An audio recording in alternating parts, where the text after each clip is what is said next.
यकीन जाने हम में से किसी ने करबला देखा नहीं है और न हम में से किसी ने करबला की शहादतें अपनी आंखों से देखी, लेकिन फिर भी हर सुन्नी को करबला से इतना प्यार है, जैसे ही मुहर्रम का चांद नजर आता है हर सुन्नी का सीना हुसैन की याद से चमकने लग जाता है। ये हमारी हुसैन से मोहब्बत की एक निशानी है और अहले बैत अतहार का प्यार हमारे लिए बख्शिश की जमानत है। अहले बैत की मोहब्बत हमारे लिए जरिया निजात है। अल्लाह उन सीनों को सलामत रखे जिन सीनों में अहले बैत का प्यार पलता है। अल्लाह उन लोगों को सलामत रखे जिनके दिल में हुजूर की औलाद की मोहब्बत मौजूद रहती है। यकीन करें, अगर कोई मेरे बेटे की बात करे और उसकी तारीफ करे तो मेरा कलेजा ठंडा होगा। आज हम हुसैन की जिक्र की महफिल सजा के बैठे हैं। यकीनन नजफ अशरफ से मौलाए कायनात मौला अली दुआएं करते होंगे और खातून जन्नत फातिमा ज़हरा वो जो मलके जन्नत है, मालिके जन्नत है, यकीनन वो जन्नत से दुआएं देती होंगी और कहती होंगी मौला जिसने मेरे बेटे के जिक्र की महफिल सजाई है तो उनके घरों को अपने नूर से सजा दे। भाई हसन रजा, मुझे मालूम है कि ये जिंदगी कटने को कट जाएगी, गुजरने को गुजर जाएगी। बहुत लोग दुनिया में आए चले गए, बड़े बड़े महल वाले भी गए, बड़े बड़े ताज वाले भी गए, लेकिन आज बड़े बड़े महल वालों के नाम लेने वाला नहीं है। कसम खुदा की, मगर कुछ ऐसे जनाजे भी लोगों ने देखे हैं कि जिनको रुखसत हुए सदियां बीत गई, लेकिन आज भी उनके मजारों पे मेले नजर आया करते हैं। जिंदगी ऐसे जी के जाओ कि कोई मरने के बाद ये न पूछे कब्र किसकी है। लोग गुजरे तो फख्र से कहें आज हम फला के मजार से गुजर के गए थे। मैं इस बात का मुनकिर नहीं कि आप नारे लगाएं, आप जोर से सुभान अल्लाह कहें। मैं ये नहीं कहता कि आप नारे लगाएं तब कामयाब हैं, लेकिन इतना जरूर कहता हूं कामयाब वही होगा जिसके दिल में भी हुसैन होगा, अखलाक में भी हुसैन होगा। क्या बात, दिल में भी हुसैन होगा, अखलाक में भी हुसैन होगा। पूरी जमीन आप छान डालें, अली के घर जैसी सखावत कहीं नजर नहीं आती। पूरी दुनिया छान डालें, अली के घर जैसी सखावत नजर नहीं आती। कैसी सखावत, अल्लाह अकबर, जिनके घर में कई कई दिन चूल्हा न जले लेकिन उनके दरवाजे से कोई खाली नहीं जाता था। आज हम अपने घरों के हालात देखें, हुसैनी होने के दावे सबके हैं, सब चैलेंज करते मैं हुसैनी हूं, लेकिन अखलाक अपने देखें, किरदार अपने देखें, मिजाज अपने देखें। हम अपने आगे तो क्या दरवाजे का पड़ा हुआ टुकड़ा किसी को देने तैयार नहीं, लेकिन ये तो वो घराना है जिसने मुंह का निवाला अपने आने वाले को दिया। ये वो लोग हैं जिन्होंने अपने दस्तरखान को उठा के लोगों को दिया गया, लेकिन कभी ये फिक्र नहीं की कि हमें क्या मिला, हमें क्या नहीं मिला। अल्लाह अकबर, हमारे अखलाक अल्लाह हुसैनी बना दे, हमारे किरदार हुसैनी बना दे। मैं नहीं जानता कि जन्नत कैसे मिलेगी, मगर इतना जानता हूं जन्नत उसे मिलेगी जिसे मुस्तफा चाहे। इस जहन में बात रखें। अल्लाह आपकी कमेटी को सलामत रखे, आपकी बस्ती को सलामत रखे।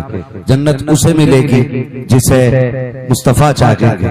हमारे अखलाक इतने बदल चुके हैं और हम कहते हैं हमने तरक्की की है। कितनी तरक्की की है। आज भाई हॉस्पिटल में हो और दूसरा भाई घर पे मौज की नींद सो रहा हो और उसके इलाज का पैसा ना हो। जो हॉस्पिटल में वो गरीब है तो अमीर अपना फोन बंद कर लेता, और इसलिए कि कहीं भाई मुझसे पैसा ना मांगे। भाई हॉस्पिटल में है, बहन हॉस्पिटल में भाई का मोबाइल बंद है। हम इतने दिलों के अंदर अपने बुग़्ज़ पालते हैं, कसम खुदा की हमारे सजदे भी अल्लाह की बारगाह में कबूल नहीं होते। ये कड़वी सच्चाई है। हमारे दिल अंदर से मैले हो चुके हैं। 15 दिन बंदा लंगर चला रहा है, दुनिया खा के जा रही है, लेकिन सगे बाप को एक लुकमा खिलाने तैयार नहीं। ये कड़वी सच्चाई है। आदमी मस्जिद में नारे लगवाता है, जाओ जी 50,000 मैंने दिए मीनार बनाने के लिए, तो 50,000 मीनार के लिए दे सकता है, 50 रुपए बाप की दवा के लिए नहीं दे सकता। ऐसे ही लेने वाले, ऐसे ही बांटने वाले। बाप 10 रुपए की दवा के लिए तड़प रहा है, बेटा 500 रुपए मीनार के लिए दे रहा है, और ऐलान किया जाता है ये जन्नती हो गया। तो किसने कह दिया ये जन्नती हो गया? तुझे पता है मस्जिद के मीनार बनाने से जन्नती नहीं बना करते हैं, सिर्फ मस्जिद की सफ़े खरीदने से जन्नती नहीं बना करते। मेरे हुजूर की बारगाह में एक सहाबी आए, आने के बाद कहते हैं या रसूल अल्लाह मुझे भी जिहाद में जाने की इजाजत दे। आका फरमाते क्या चाहते हो? कहा हुजूर जन्नत में जाना चाहता हूँ, शहादत पाने के बाद जन्नत का ख्वाह हूँ। आका ने फरमाया हय्युल वालिदा का, क्या तेरे माँ बाप जन्नत, माँ बाप जिंदा है? उसने कहा जी या रसूल अल्लाह। आका फरमाते हैं किस हाल में छोड़ के आया है? कहता है या रसूल अल्लाह मैं इकलौता बेटा हूँ, जब मैं आया तो वहां आंसू बहा रहे थे। मुस्तफा फरमाते हैं जब वापस चला जा, जिनकी आंख में आंसू दे के आया है उनके लबों पे मुस्कुराहट देते, जिनको जन्नत तलवार के साए में मिलेगी उनको तो मिलेगी। वापस चला जा, माँ बाप को राजी कर दे, मोहम्मद भी राजी होगा, खुदा भी राजी होगा। नारे तकबीर, नारे रिसालत, फैजाने शहीद आजम, पैगामी मजहब इस्लाम, मसलके आला हजरत, सुभान अल्लाह।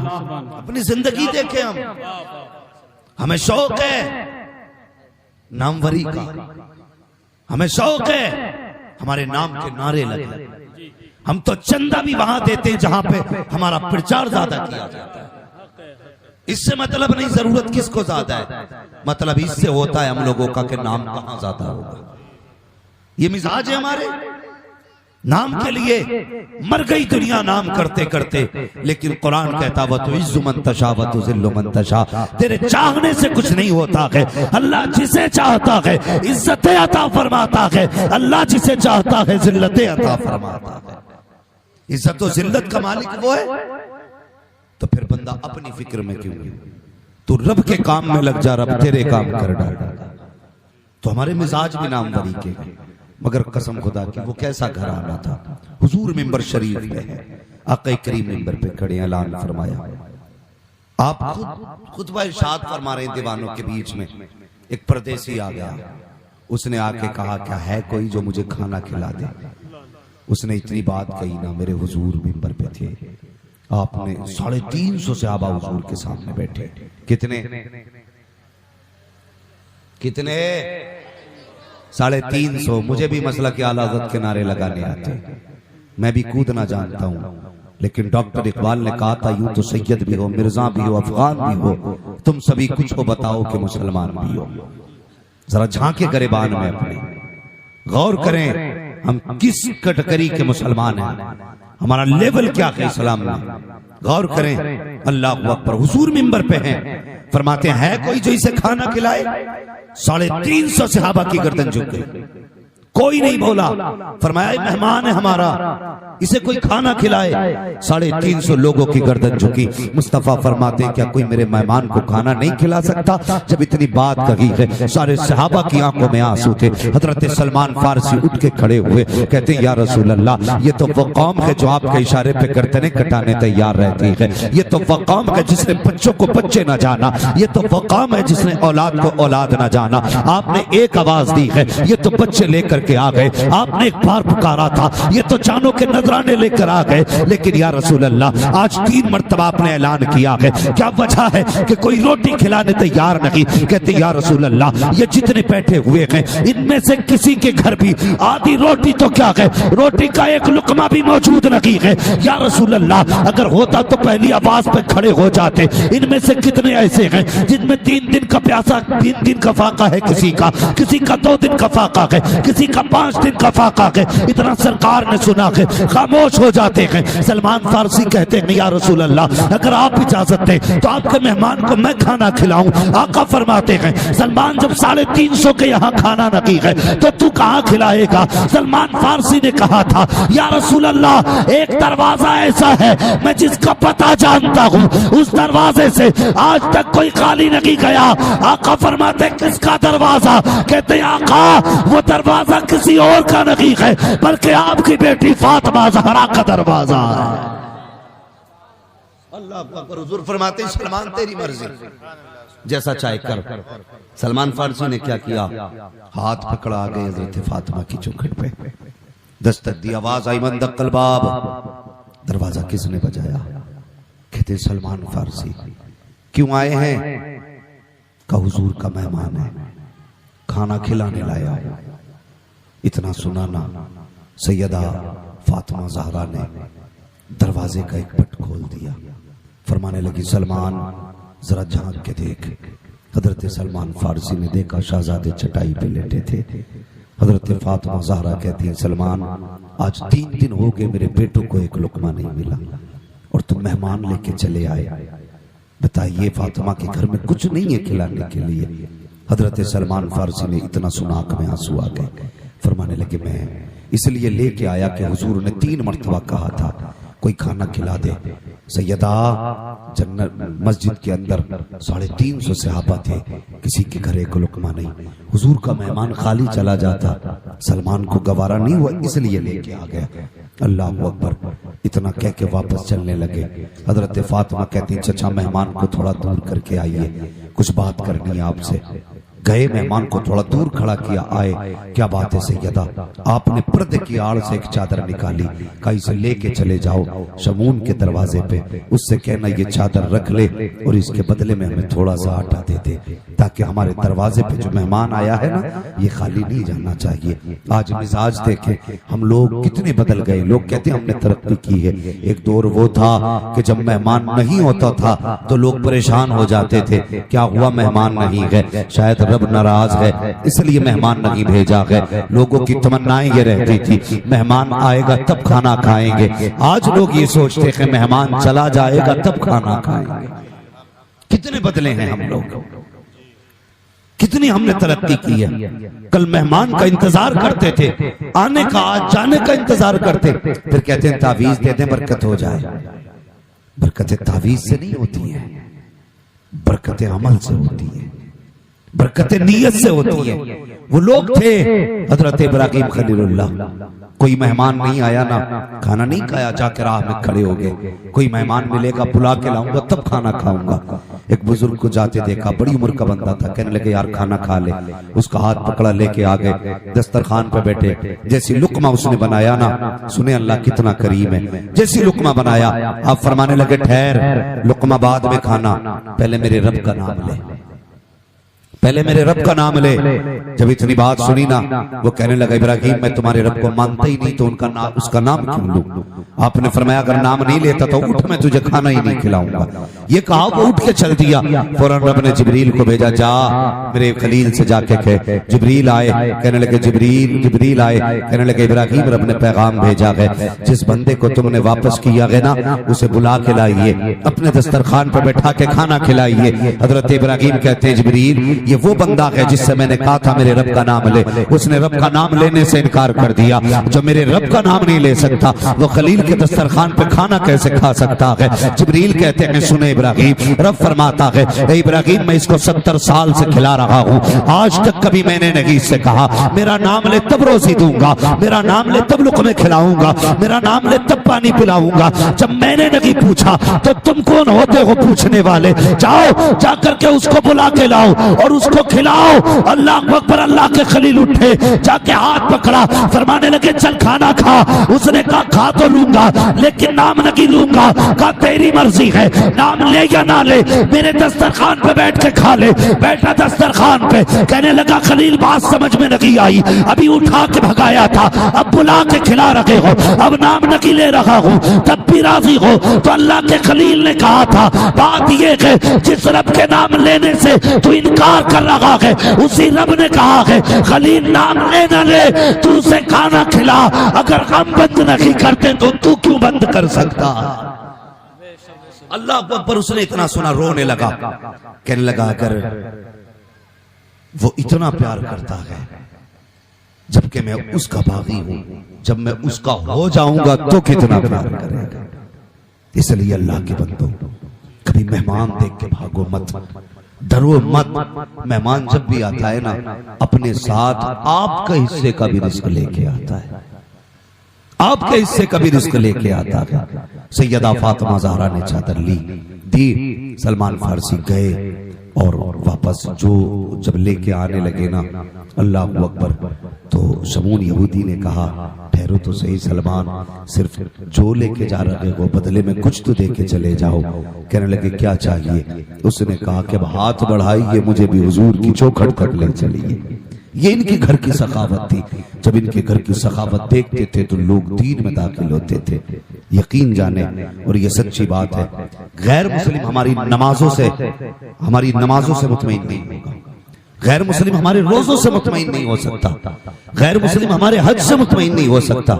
अगर वो मुतमईन हो सकता है तो हमारे अखलाक से मुतमईन हो सकता है, हमारे अखलाक से।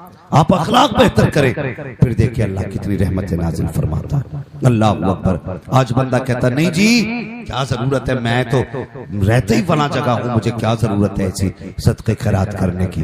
कसम खुदा की, हसनैन करीमैन की वो जात है जिनको जन्नत में जाने की बशारत मेरे मुस्तफा ने अता की है।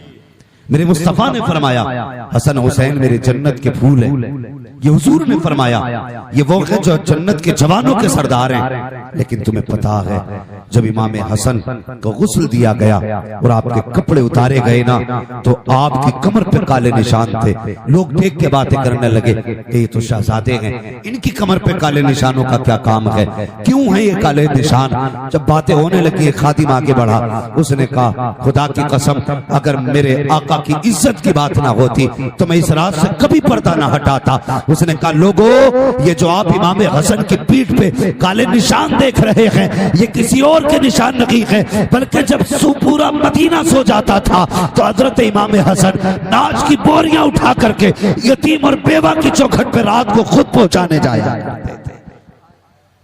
आज इतनी दिल में जगह आ गए हमारे, हम चाहते हैं कि हमारी दौलत में किसी यतीम का हिस्सा हो। हमने चाहा कभी हमारी दौलत में गरीबों का भी हक हो? कभी नहीं। हम तो कहते 100 रुपए जाके मस्जिद में देंगे, इमाम फ्री की जन्नत दे देगा। किसी से शैतान की मुलाकात हुई, उसने कहा बता तुझे सबसे ज्यादा खुशी किस आदमी से रहती है? उसने कहा मैं सबसे ज्यादा राजी रहता हूं इबादत गुजार कंजूस से, जो रात को दिन इबादत करता हो लेकिन कंजूस हो। कहा क्यों? उसने कहा वो कितनी इबादत कर ले लेकिन अपनी कंजूसी की वजह से जहन्नम में डाला जाएगा। कहा तुझे बुरा कौन लगता है? उसने कहा मुझे बेअमल सखी सबसे ज्यादा बुरा लगता है। कहा क्यों? कहा क़यामत के दिन उसके अमाल में नेकियां और तो नहीं होंगी लेकिन अपनी सखावत की वजह से अल्लाह उसको भी जन्नत अता फरमाएगा। तबीयत में सखावत पैदा करो, खर्च करना सीखो। दरवाजे पे कोई आ जाए तो उसका कद ना नापा करो, उसकी कीमत ना लगाया करो। लोग कहते हैं कि साहब इसको भीख दें हम, ये देखो हट्टा कट्टा है, इसके कपड़े देखो, तो हाथ अल्लाह ने सलामत दिए हैं। अगर ना मांगता काम करता तब भी पेट भर जाता। ओ यार तेरे दरवाजे पे अगर कोई आया है तो रब का शुक्र अदा किया कर, वो इतना बेनियाज है, अगर वो चाहे तो कल तुझे उसके दरवाजे पे मोहताज बना के भेज सकता है। अल्लाह अकबर। लोगों को इसकी फिक्र नहीं होती। है। याद रख तो वक्त बदलते देर नहीं लगा करती है, टाइम पूरा आते हुए देर नहीं लगती है। कभी किसी को गुर्बत के ताने ना दिया करो, कभी किसी को मोहताजी के ताने ना दिया करो, कभी किसी को जलील और रुस्वा करके दरवाजे से ना भगाया करो। अल्लाह अकबर। एक तारीख लिखी गई है, एक मियाँ बीवी दस्तरखान पे बैठे हुए खाना खा रहे थे, इतने में दरवाजे से आवाज आती है कोई जो अल्लाह के नाम पे खैरात थे। शौहर ने बीवी से कहा जल्दी कीजिए, चाय के दरवाजे पे सवाली है, कुछ देख करके आइए। जैसी दरवाजे पर औरत भीख देने के लिए आई है, दरवाजे पे जैसी आकर के उसने कुछ देना चाहा और दरवाजे पे भिखारी ने चेहरा उस औरत की तरफ किया है। उस औरत ने उसका चेहरा देखा, बेहोश होकर जमीन पे गिर गई है, चीख निकली, जमीन पे गिरी। शौहर आया, चेहरे पे पानी डाला, उठा के कहने लगा शरीक हयात बता तो सही, तबीयत भी ठीक है, नब्ज ठीक है, जब तू भीख देने आई थी तब ठीक थी, अचानक तबीयत कैसे खराब हुई, बेहोश कैसे हो गई? तो खातून ने कहा था सरताज इसमें एक राज है। का कौन सा राज? का ये जो दरवाजे पे भीख मांगने के लिए आया है ये कोई अजनबी नहीं था, बल्कि मेरी पहचान का आदमी था, मैं इसको करीब से जानती हूँ। शौहर ने कहा पता क्या ताल्लुक है, कौन है तेरा? तो बीवी ने कहा था मेरे सरताज ये वो शख्स है जिससे निकाह में, तुझसे पहले इसके निकाह में थी, मैं इसके घर में रहा करती थी। कहा फिर? का एक दिन में इसके घर के अंदर थी, दरवाजे पे भिखारी आ गया, इसने जाने के बाद उस भिखारी को गालियां दी और ताने दे के धक्के दे करके निकाला था। अल्लाह अकबर। कहता उसके बाद इसके घर में ऐसी तबाही आई, न इसके घर में मैं रह सकी, न घर घर रह सका। आज मैंने देखा है कि इस पर अल्लाह का अज़ाब इतना सख्त आया है कि खुदा ने इसको भिखारी बना दिया है। जो अगर मुस्कुरा के कहता है मेरी शरीक हयात बता तो सही, क्या तू उस भिखारी को जानती है जो तेरे पहले शौहर के दरवाजे पे आया था? क्या मैं तो नहीं जानती। मुस्कुरा के कहा सुन, अगर ये तेरा पहला शौहर है तो जो तेरे दरवाजे पे आया था वो कोई अजनबी ना था, बल्कि तेरा आज का शौहर पहले तेरे दरवाजे पे आके गया। उसने कहा वक्त बदलते देर नहीं लगती। अल्लाह जब वक्त बदलता है तो टाइम नहीं लगता। उसने ये बात कही कि जो दरवाजे पे फकीर बन के आया था वो मैं था, जिसको गाली दी थी उसने वो मैं था। आज जो फकीर बन के आया है ये तेरा शौहर है। खुदा के वास्ते किसी का दिल न दुखाना और दौलत आने जानी है, कभी गुजरा वक्त न भूला करो। अल्लाह ने पैसा दिया है, दौलत दी है तो इसका खुमार नहीं चढ़ना चाहिए। ये नहीं कि हम पैसे वाले हैं, औकात क्या कर बड़े बड़े पैसे वाले जमीनों में चले गए, बड़े बड़े पैसों वाले जाके कब्रिस्तान में कभी देखा करो, वो लोग मिट्टी के अंदर दफन हैं जिनके कमरे में मक्खियां पर नहीं मारा करती थी। आज वो मिट्टी के अंदर मिट्टी हो गए जो कहते थे कि हमारा मुकाबला कोई नहीं कर सकता। आज जाओ उनकी कब्रों की टूटी छतें देखो, जाकर के उनकी कब्रों के हालात देखो, लोग मिट्टी डालने तैयार नहीं है। मैंने इसलिए कहा था ऐसी जिंदगी जी के जा, अगर कोई मिट्टी डालने भी ना आ सके तो कम से कम तेरे इंतकाल के बाद जब भी तेरा तज़किरा हो कोई ये ना कहे अच्छा हुआ चला गया, अच्छा हुआ दुनिया खाली कर गया, अच्छा हुआ जमीन तो साफ हुई, बल्कि ऐसी जिंदगी जी के जा अगर तेरा जनाजा उठे तो कोई रोके कहे या अल्लाह आज ये चला गया है, गरीबों का सहारा कौन होगा, यतीमों का आसरा कौन होगा, मैं नहीं जानता। अगर अपने पीछे ऐसे लोग छोड़ के जाओगे तो दुनिया क्या कहेगी, लेकिन दावे के साथ कहता हूँ अगर तेरे जनाजे के साथ चार अच्छा कहने वाले खड़े हो गए तो तीजा हो ना हो, इधर कफन से चेहरा बाद में खुलेगा, मदीने वाला तेरी खबर में पहले आ जाए।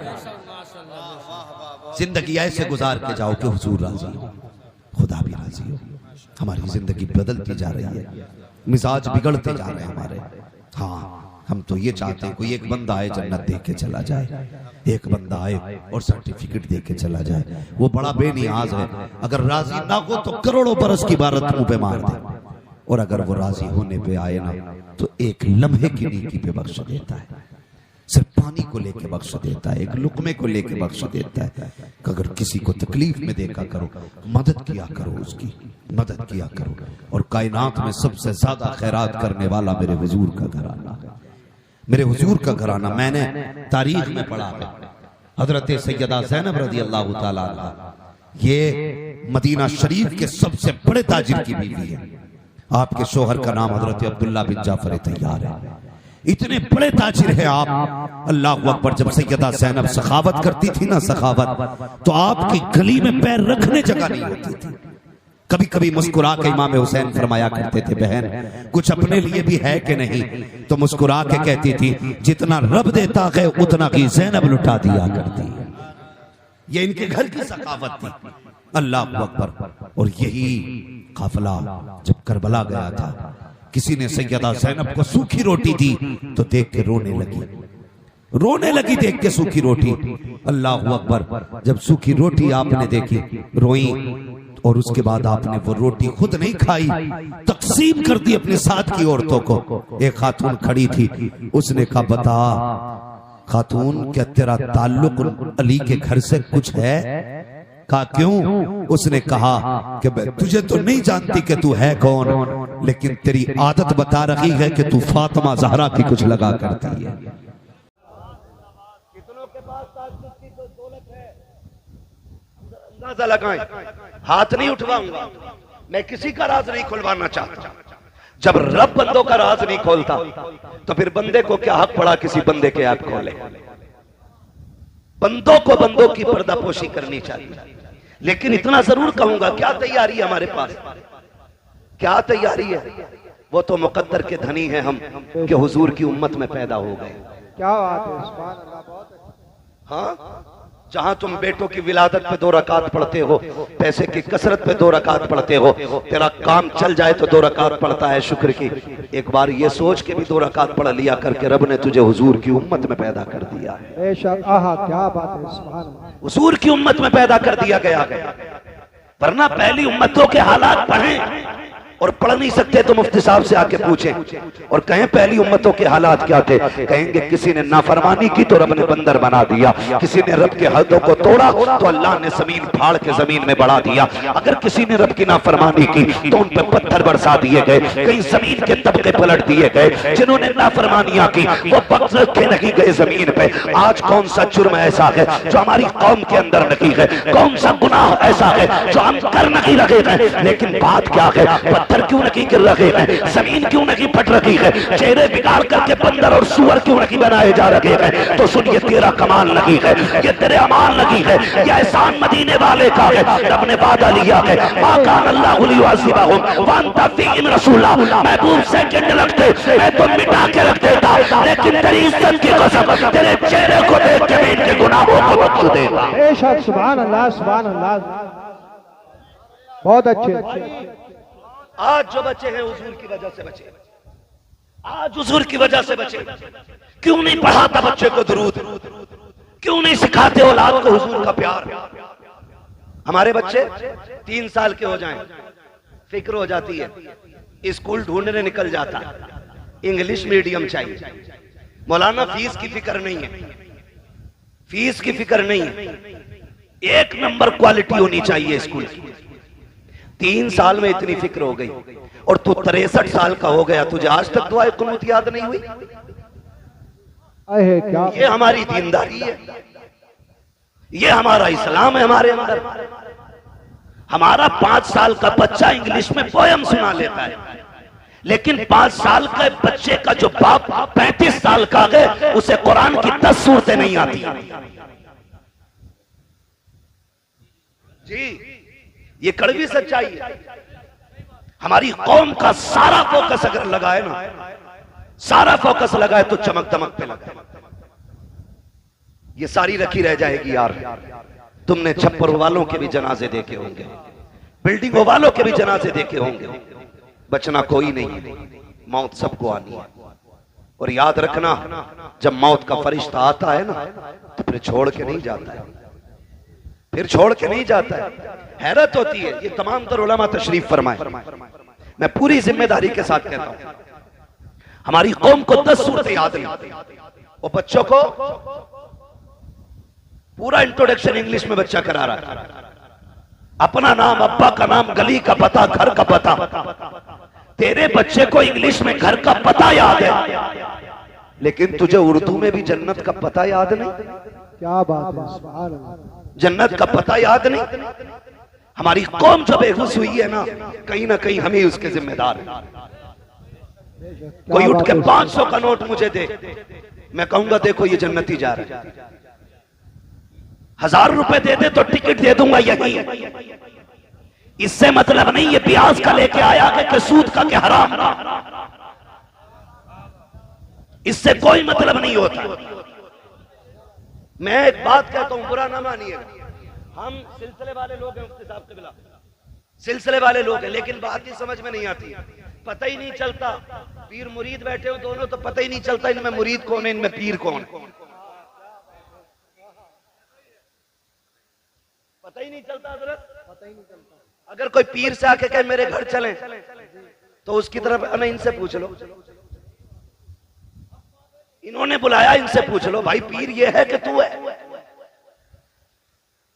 मुरीद का मतलब ये होता है कि जो अपनी मर्जी को पीर की मर्जी पे खत्म कर दे,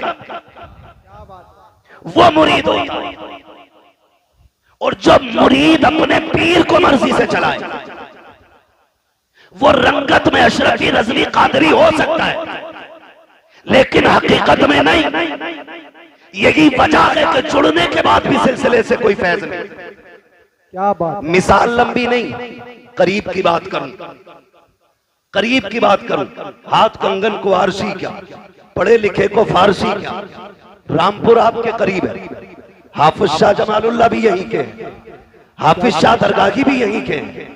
लेकिन अगर पीरा मुरीदी का आप सिलसिला देखें, हाफिज शाह जमालुल्लाह, हाफिज शाह दरगाही दोनों साथ जंगल जाते और शिकार के लिए जाते। हाफिज शाह दरगाही का दिल थोड़ा नर्म था, जब हाफिज शाह जमालुल्लाह शिकार पर निशाना लगाते तो चुपके से जाके आप परिंदे को उड़ा दिया करते, उड़ा दिया करते।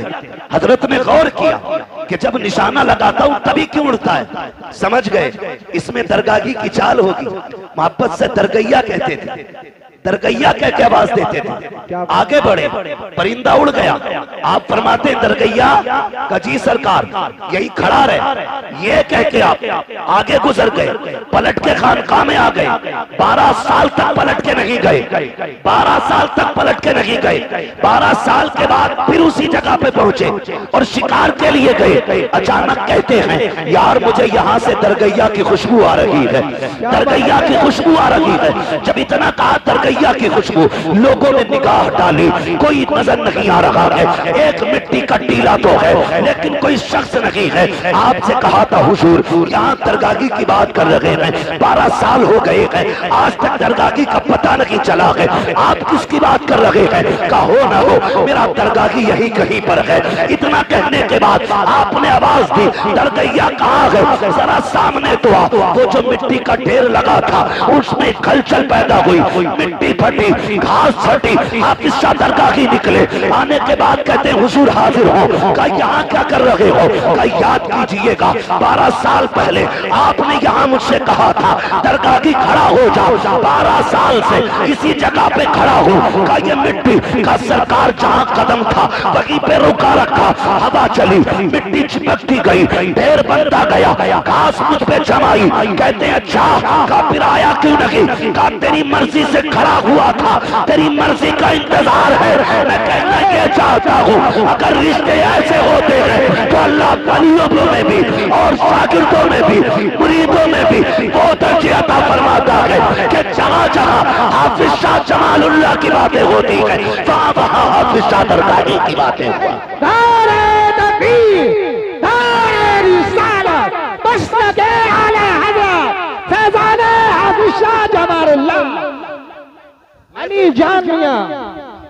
मैं तो एक बात कहता हूं आपसे और सीधी सी बात, अली जान रहमतुल्लाह ताला अलैह, इनके नाम पे तुम कितनी भगोने बनाओ, क्या बात है, सुभान अल्लाह। नतीजा उस वक्त तक कुछ नहीं निकलेगा जब तक एक एक चावल हलाल का नहीं होगा। क्या बात, सीधी सी बात, एक एक चावल हलाल का होना चाहिए। हराम से दुनिया लौटा दो, अल्लाह को तेरे खर्चे की कोई परवाह नहीं। अगर रब ने तुझे मजदूर बनाया, मेहनत करके शाम को आ, 100 रुपए कमा के ला, तू 95 नहीं 99 बच्चों पे खर्च कर, एक खुदा की राह में खर्च कर दे। खुदा की कसम अगर मुस्तती हजरात 50,000 खर्च करें और एक गरीब इंसान 1 रुपया खर्च करे, अल्लाह तेरे 1 रुपये को 50,000 से ज्यादा इज्जत अता फरमाए। सुभान अल्लाह सुभान एक अल्लाह। रुपए को 50,000 से ज्यादा इज्जत मिलेगी। लेकिन गलती तो हमें नहीं की ना। पीर साहब भी ये सोचते हैं कि अगर कह दिया तो मुरीद नाराज हो जाए, कह दिया जी तो जी मुरीद नाराज हो जाए। मुरीद ना ऐसे ही सालाना फसलाना फितराना है, ऐसे ही पीर है। आके सो जा तो बेगैरत उठता ही नहीं। 8-8 दिन मुरीद ने कमरे में बंद कर रखा। जी 8-8 दिन 8-8 दिन कह रहा पीर साहब सब तुम्हारी दुआओं से चल लिया, जबकि पीर साहब खुद मुरीद के चंदे पे चल लिया।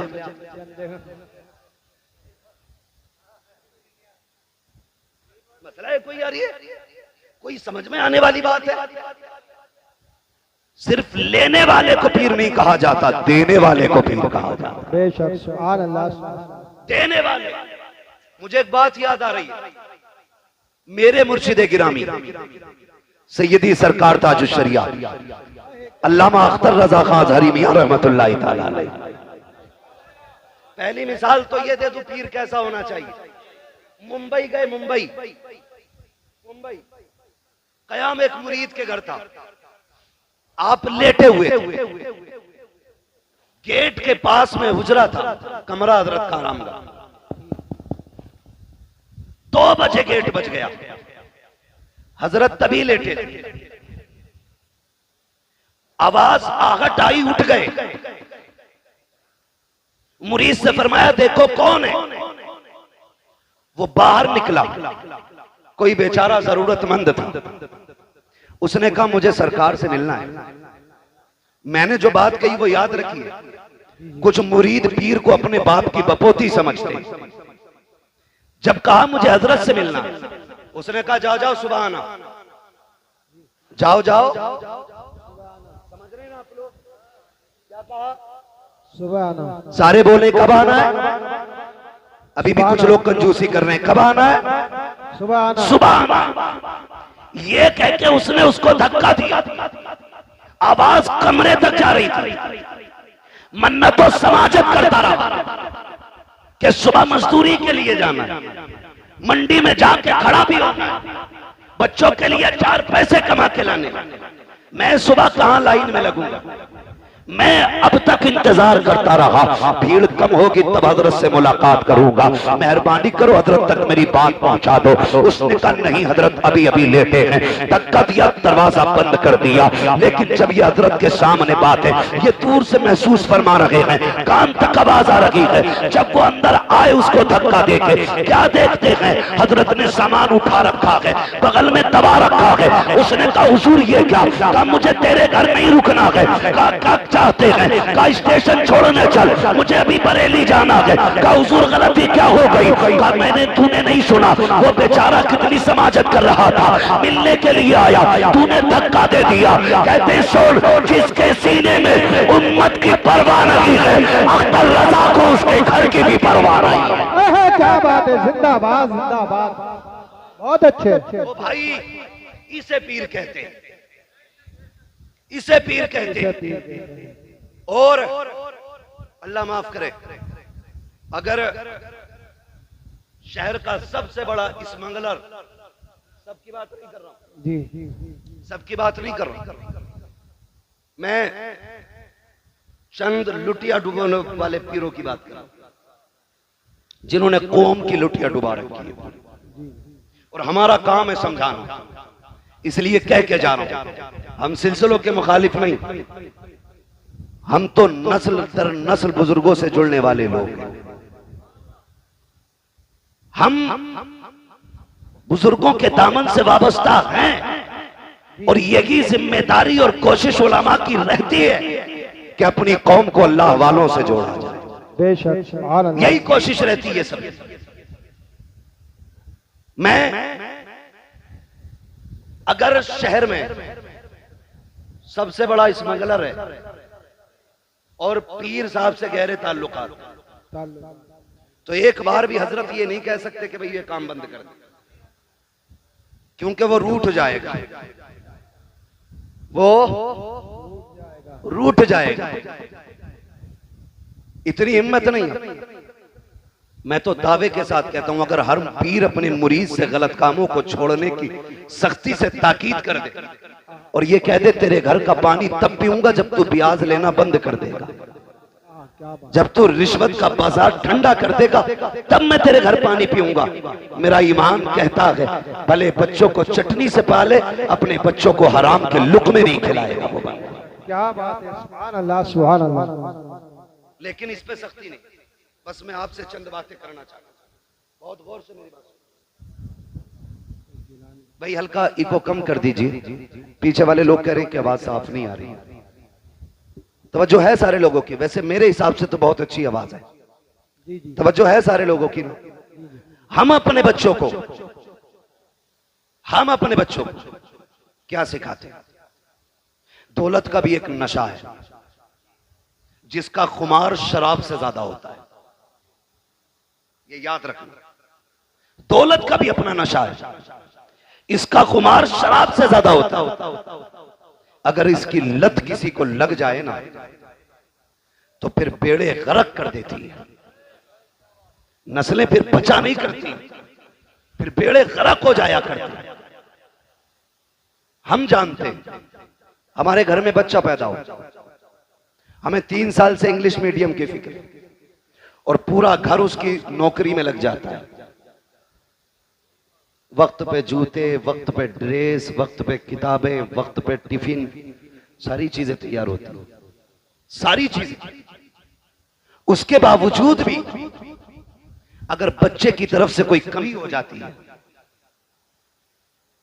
तो माँ बाप उल्टे बच्चे से निहोरे करते, उसी को राजी करने की कोशिश करते। आपसे एक बात कहूं, हमारे बच्चे स्कूल जाते हैं कि नहीं? जाना चाहिए, मैं तालीम का मुखालिफ नहीं, पढ़ें और आगे बढ़ें। इस दौर में वो तरक्की करेगा जिसके हाथ में कलम होगा। क्या बात है, जिसके हाथ में कलम नहीं उसे भीख भी नहीं मिलनी है, क्योंकि अब तो भिखारी भी QR कोड लिए घूम रहे हैं। मिल गया रोड पे भाई, 2 महीने का टूटा नहीं है, उसने जेब से निकाला, मशीन थी पूरी, बोलने वाली बटन दबा के बोला लो इस पे कर दो। मैं उसका मुंह देख रहा, मैंने भाई दिए जितने देने थे वो खटाक से उसकी मशीन बोली, इतने रुपए प्राप्त हुए। मैंने कहा फकीर भी इतने आगे बढ़ गए, मेरी कौम अभी कितनी पीछे पड़ी है। पढ़ें और आगे बढ़ें। भीख भी पढ़े लिखे लोगों को मिल रही है। लेकिन आपसे मैं एक बात कहूं, हम अपने बच्चों को स्कूल भेजते हैं, बोलो कै बजे उठ जाते हैं? कितने बजे उठ जाते हैं? माँ और बाप या माँ बहन ये तकरीबन 4 से 5 बजे तक बेदार हो जाते हैं। क्यों? बच्चे को स्कूल जाना है, इसलिए 4 बजे उठ जाते हैं माँ बाप।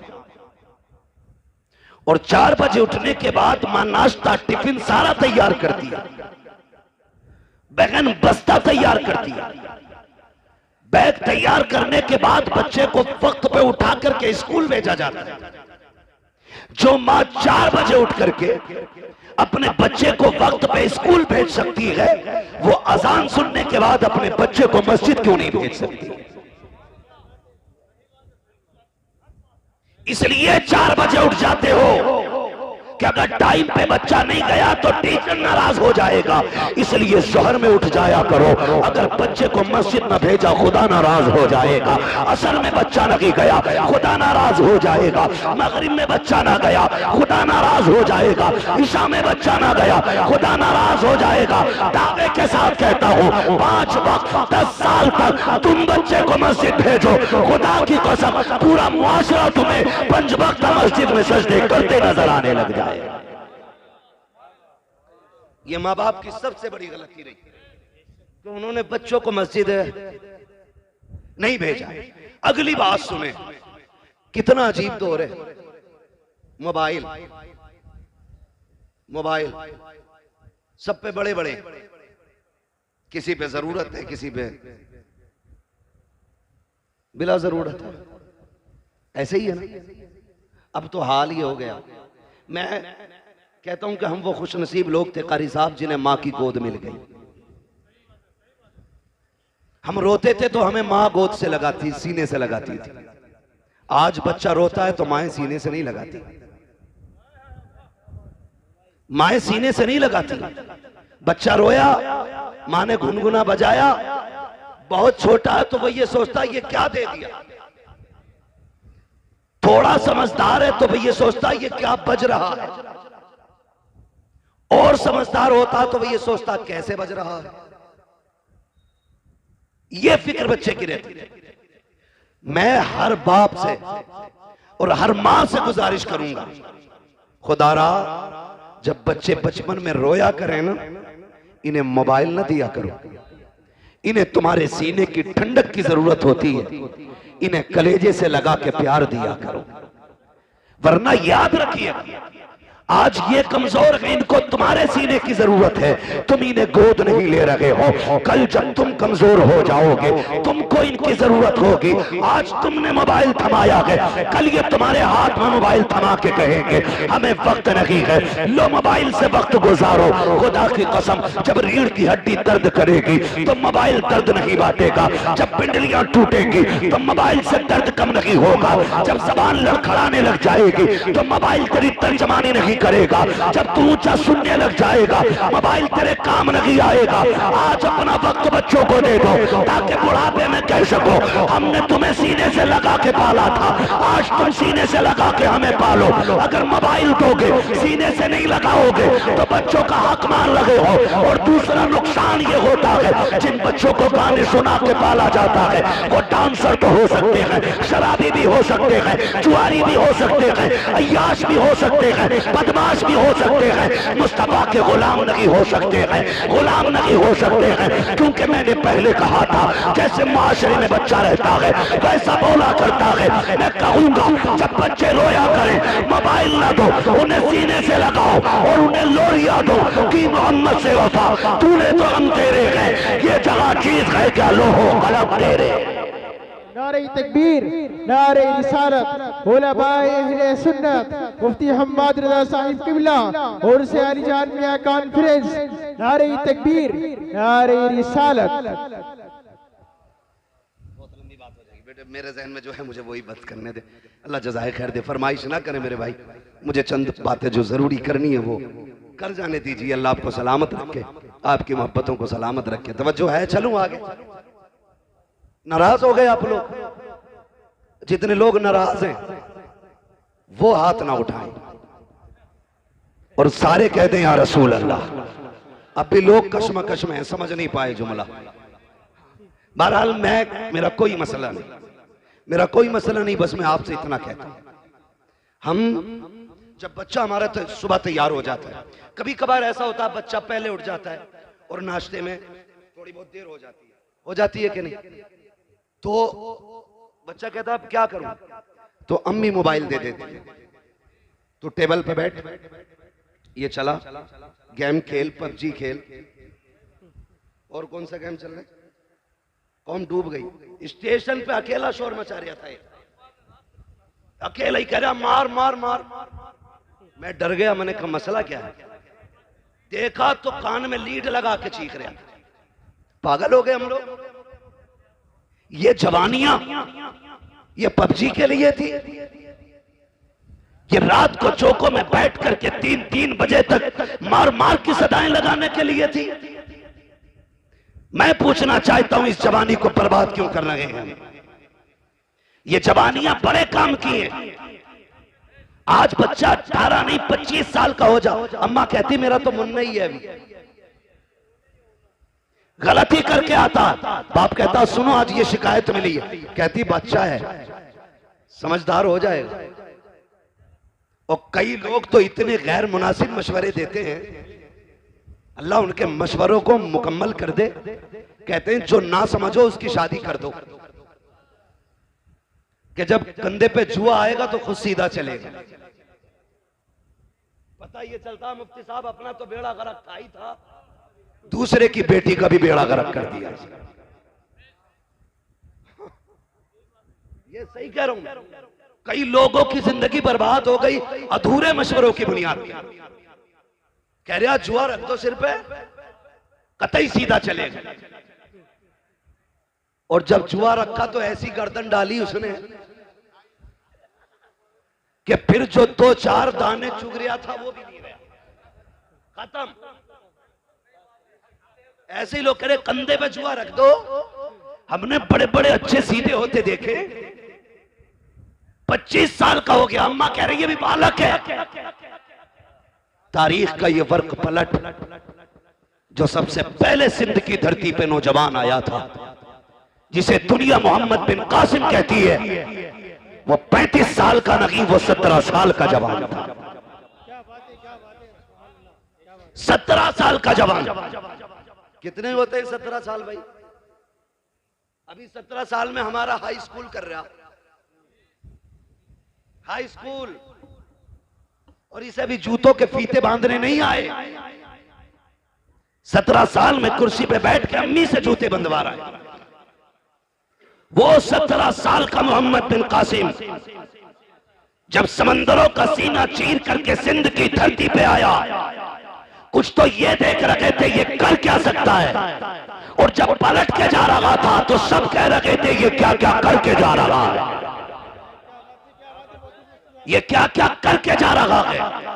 और अभी 25 साल में कह रहे हैं हमारा लल्ला छोटा है, इसे आता ही क्या है, तेरा लल्ला 10 साल का नहीं 28 साल का हो गया है, इसे कुछ नहीं आता है। पूछ मोहम्मद बिन कासिम से 16-17 साल में रब ने कौन सी जहानत अता की थी, किस माशरे में रह के पले थे वो लोग। क्या पबजी का दौर था, मोबाइल का दौर था? नहीं, खुदा की कसम वो तलवारों की खनक का दौर था, वो ढालों की धमक का दौर था, वो जवानों के बाजुओं की ताकत का दौर था। आज एसी में रह के पलने वाला बच्चा कौन सा परचम लहराएगा, सिवाय पबजी के कुछ नहीं आता है। उनकी माँ ने दूध पिलाया था तो ये कह के पिलाया था कि जिंदगी भी नबी के लिए है, पूरी कायनात नबी के लिए है। आज हम शौक से पढ़ते हैं, शौक से सुनते हैं, ताज शरिया का कलाम है, ताज शरिया का कलाम है। क्यों भूल जाते हो उनका दिया हुआ सबक? कितनी प्यारी बात कही थी उन्होंने। कहा था जिंदगी ये नहीं है किसी के लिए, जिंदगी है नबी की, नबी के लिए। अख्तर कादरी खुल्द में चल दिया, खुल्द वागे हरे कादरी के। नारे तकबीर, हाँ बुलंद आवाज से बोलो, डरो मत किसी चीज से। नारे तकबीर, नारे रिसालत, फैज़ाने आला हज़रत, मसलके आला हज़रत, फैज़ाने दादो सरिया, मोहम्मद रसूल, मोहम्मद रसूल, स्वार की सरजमीन, नारे तकबीर, सुभान अल्लाह सुभान अल्लाह। ईमान ताजा कर दिया।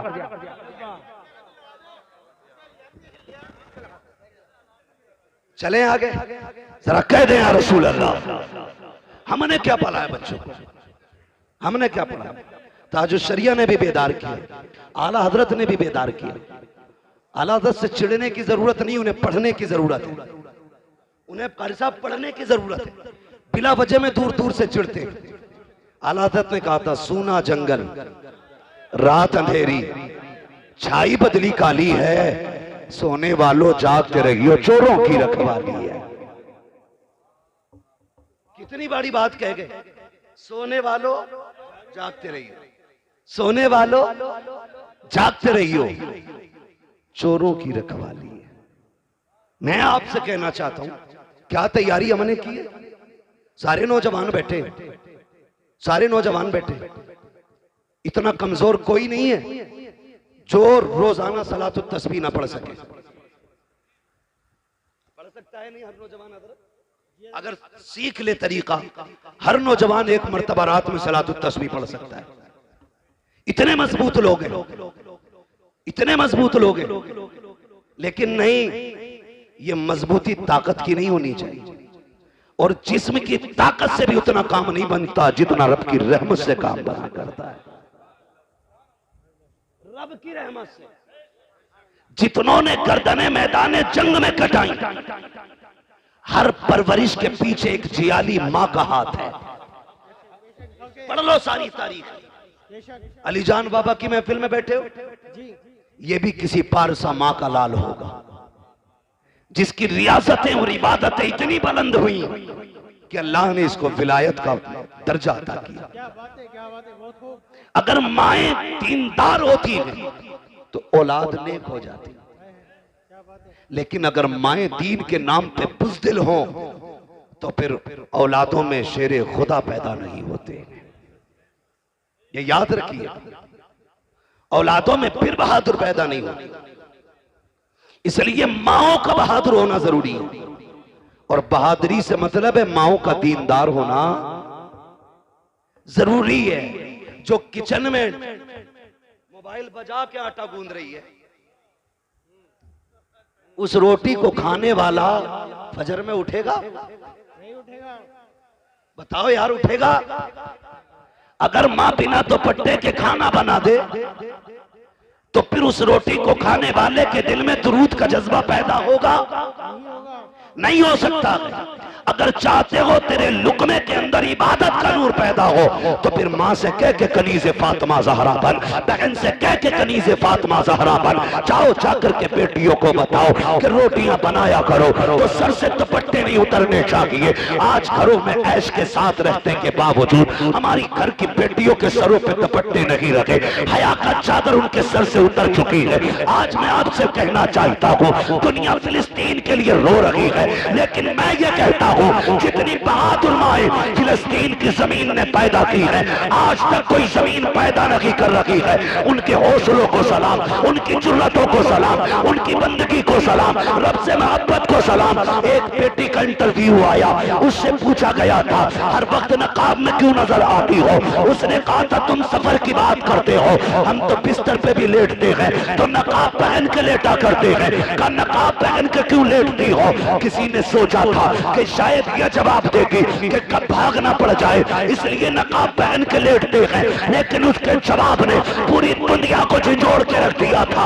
बच्ची ने कहा था कि हमारी जमीन पे बमबारी हो रही है, कब जाने कहां जाने, किस जगह बम गिर जाए और छत गिर जाए, कब उसके नीचे मलबे में दब के मर जाए। हम नकाब इसलिए पहनते हैं अगर किसी छत के नीचे हम दम दब के मर जाए और लोग लाशें निकालने आए तो हमारे जिस्म के ऊपर नकाब का पहरा होना चाहिए ताकि किसी की नजर हमारे बदन पर न पड़ने पाए।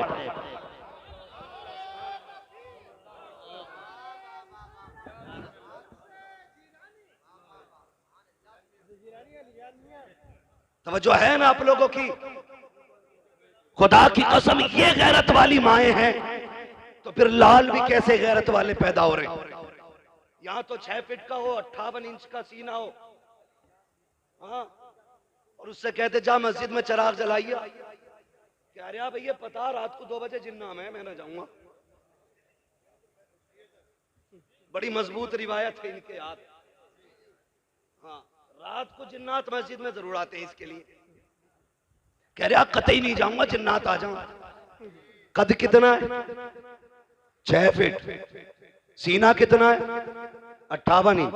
56 किसी वजह से नहीं कह रहा हूं, 58 इंच सीना, कद 6 फीट, कद 6 फीट।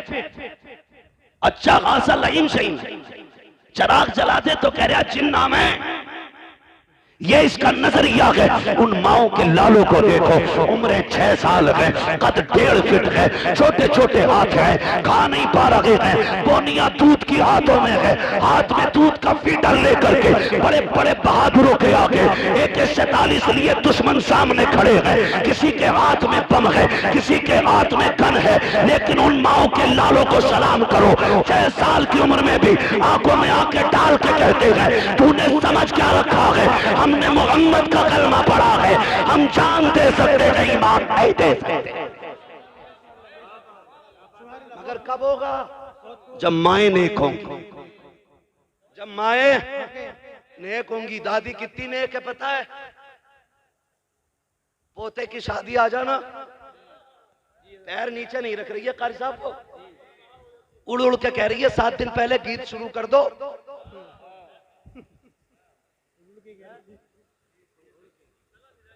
कह रही है गीत शुरू कर दो, कब करोगे? 7 दिन रह गए, मेरी अम्मा शादी में 7 दिन है और तेरी मौत का एक लम्हा भी बाकी नहीं है। ये तो पता है कि बारात 7 दिन बाद जाएगी, लेकिन अगली सांस की गारंटी नौजवानों है गारंटी? सारे बोले है गारंटी? नहीं गारंटी ना। हुए नाम वर बेनिशां कैसे कैसे, जमी खा गई आसमां कैसे कैसे। कह रही है 7 दिन रह गए, गीत शुरू कर दो। लड़का अगर हाफिज जी ढाल लिया तो कह रही है कि मैयत बनवागा क्या घर की?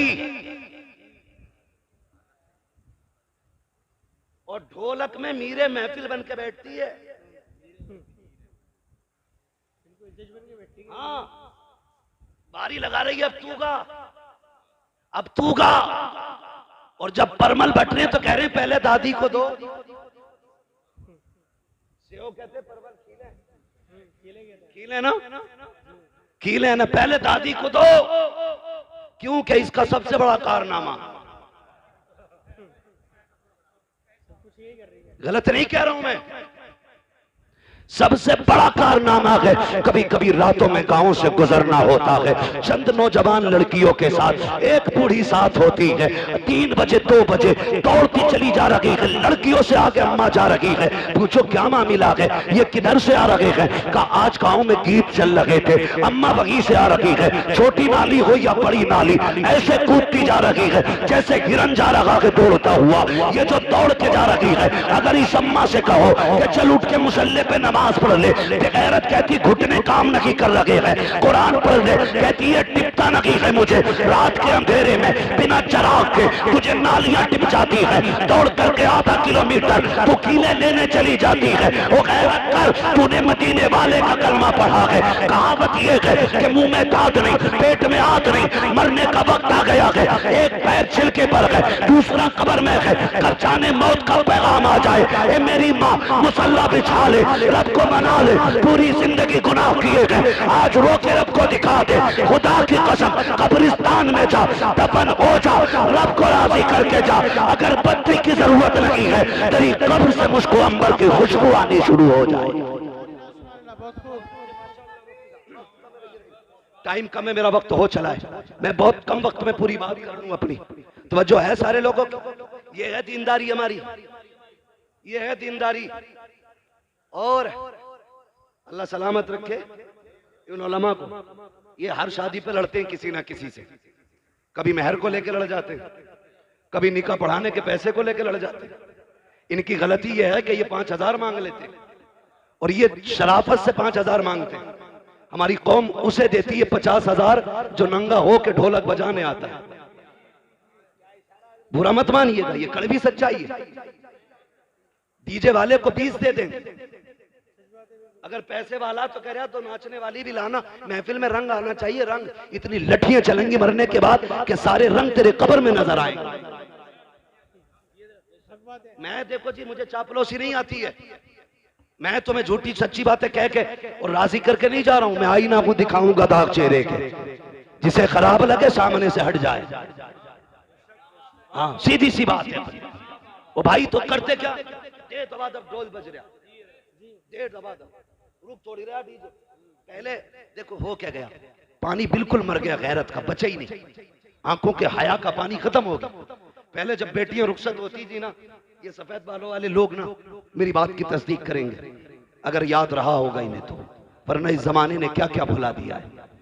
जब बेटियां रुखसत होती थी 8 दिन पहले बाप रोना शुरू कर देता था। 3 दिन से मां खाना नहीं खाती थी, भाइयों की आंखें सुर्ख रहती थी रोते रोते। बाप कभी खेत में बैठ के रो रहा है, कभी बैठक बंद करके रो रहा है, कभी रात के सन्नाटे में मुंह पे कपड़ा डाल के रो रहा है। कोई कहता था क्यों रो रहा है, कहता था जिसे 22 साल सीने से लगा के पाला, आज वो बेटी जाने वाली है। जो मुझे आते जाते टोका करती थी, आज मेरी लखते जिगर जाने वाली है। यार मैं इसलिए रो रहा हूं, कल मेरी बेटी चली जाएगी, 1000 मेहमान होंगे, आंगन खाली नजर आएगा। उसके बगैर घर उजड़ा उजड़ा नजर आएगा। ये सोचकर बाप 8 दिन से रोया करता था।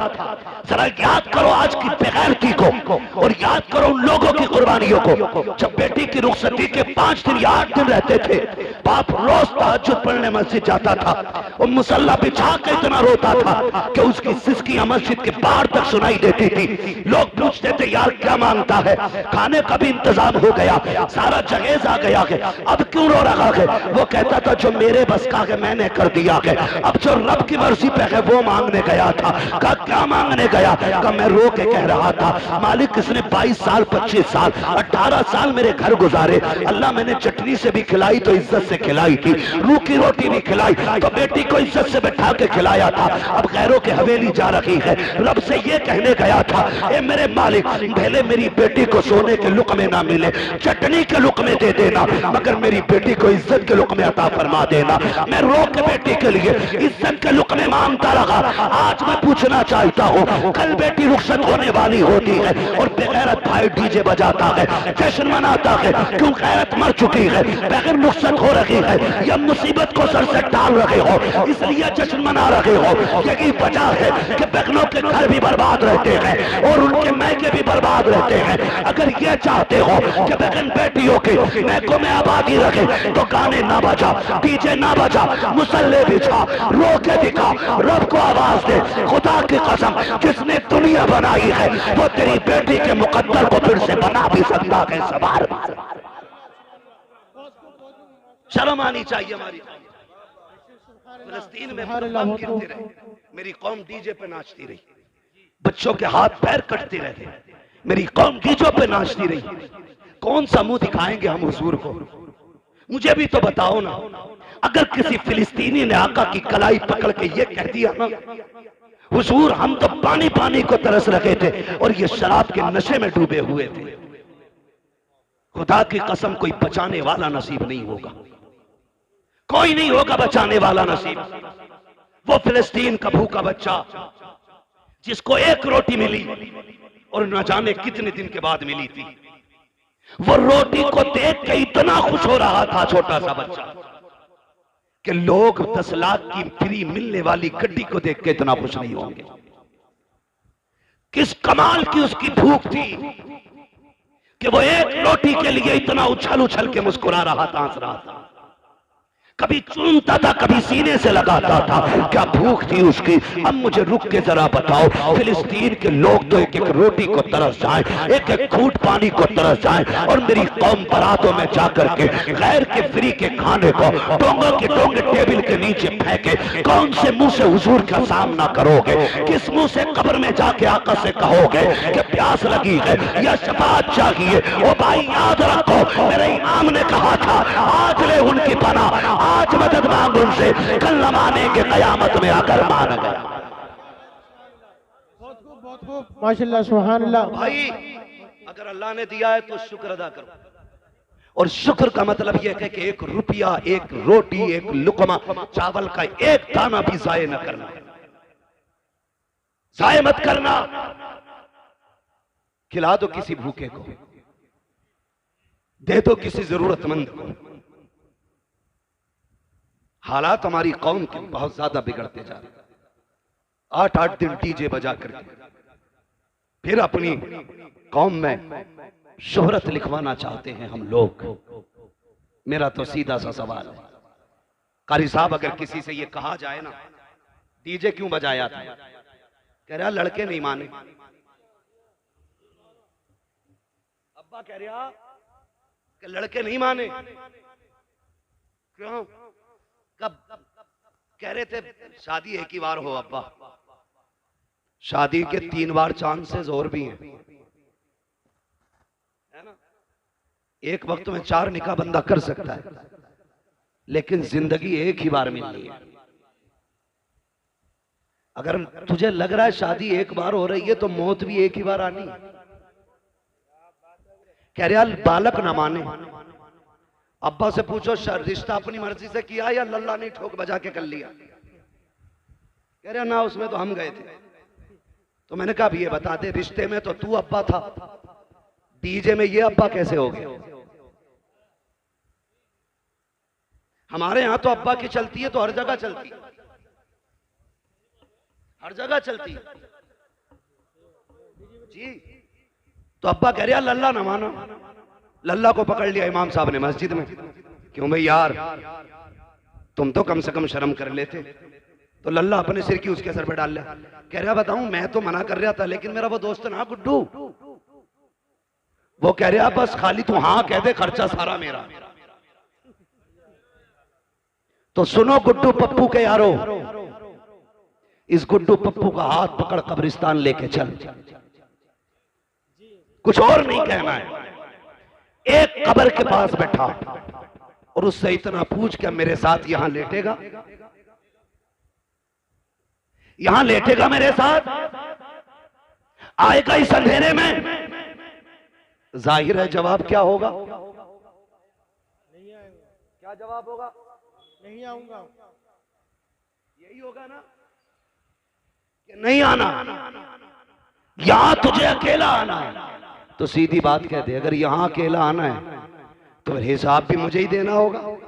कहा हाँ, तो फिर कहते जब हिसाब मुझे देना है तो मेरे गुनाहों में तू इजाफा क्यों कर रहा है? सीधी सी बात। मेरे भाई नौजवानों, बदलो अपने आप, जिंदगी के उसूल बदलो, अपने रवैये बदलो, तौर तरीके बदलो, सच्चे मुसलमान बनो, पक्के मुसलमान बनो। और शादियों का मिजाज ऐसा हो, सेहरा तेरे सर पे बंधा हो, नात मदीने वाले की होनी चाहिए। दूल्हा तू बना हो, सेहरा हुजूर का पढ़ा जाना चाहिए, ताकि दुनिया देख के कह दे ये बेगैरतों की बारात नहीं है, ये गैरत वालों की बारात जा रही है। सुभान अल्लाह, क्या बात है। गैरत वालों की बारात जा रही है। तो याद रख, जरूरी नहीं है जनाजों में भीड़ हो जाए, जरूरी नहीं है। और बाराती, अल्लाह माफ करे, कहीं कहीं तो इतने बुरे फंस जहां समधी कहता है जब तक बारात पूरी ना चढ़ जा रोटी मत खिलाइयो।